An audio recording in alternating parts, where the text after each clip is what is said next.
Gone are the days where we could send our children to school and expect them to be educated and come out the other side and to have a qualification. We have to be involved. We need to be involved with the teachers. We need to be involved with the school itself. Wherever our children go, we need to be involved. It's not just about passive, it's about being active. I went into school, I spoke to the teachers with my child with me, so he knew, and got him to ask the questions. How do I, if I'm a C grade student now, how do I become a B grade student? I think it's very important that the schools understand that they're there to be, as it were, surrogate parents to the child. Doesn't matter what culture they are, and sometimes it's very hard for them because they don't understand our culture. But for me, sometimes it's as though they don't really see it as a concern for them to get involved in understanding the culture. And that's the mantra from many parents to their children up and down the country. But to what extent do parents make a difference to their child's education? Here at the Rose Green Centre, community organisation Right Direction have organised a family day where people from all over Bristol have come to socialise in the sun. Parents often want to get involved in their children's education, but they come from different starting positions.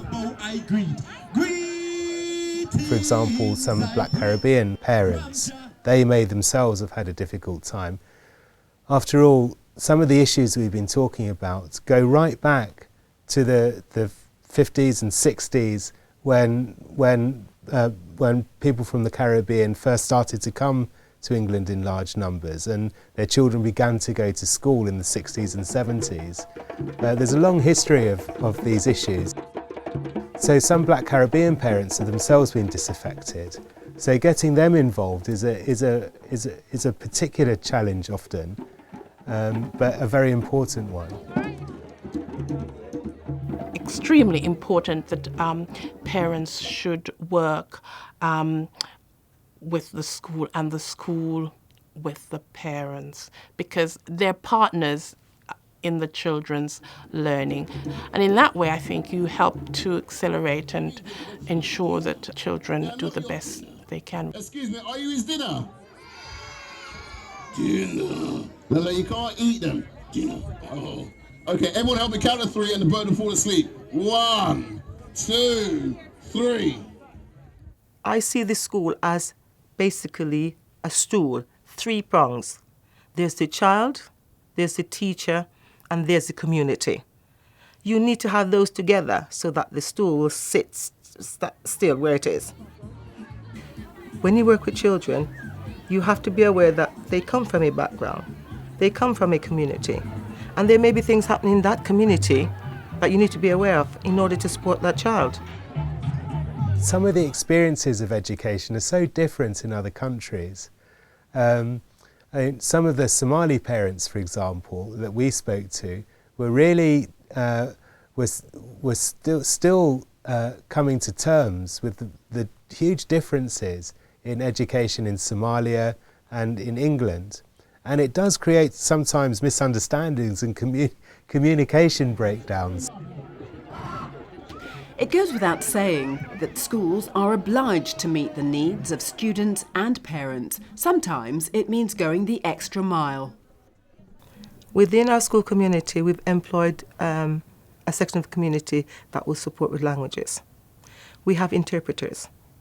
So, for example, if we're doing a talk to parents regarding, say, maths within school, we have interpreters that can come and do it.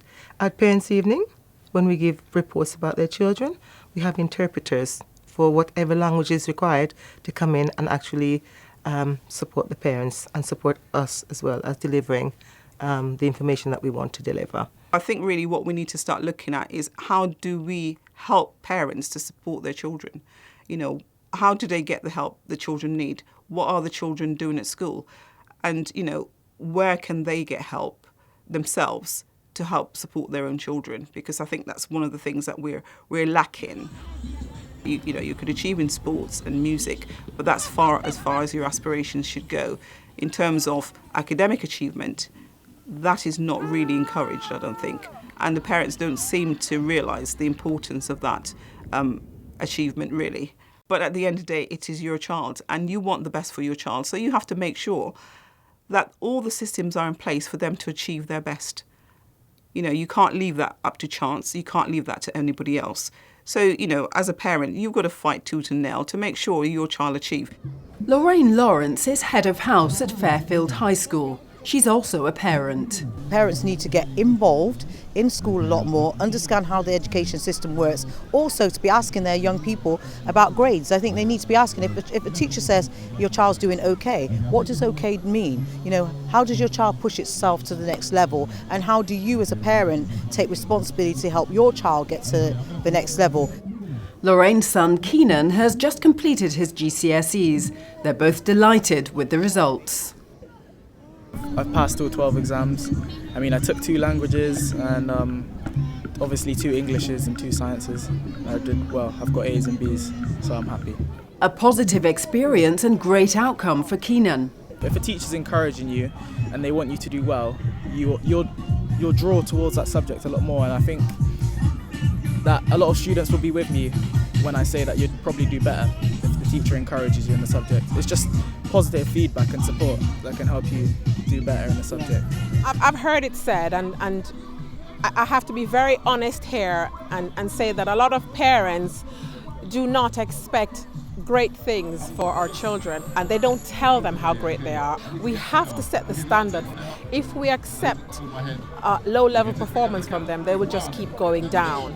And we have to get them achieving what they can achieve, and they can achieve a lot more.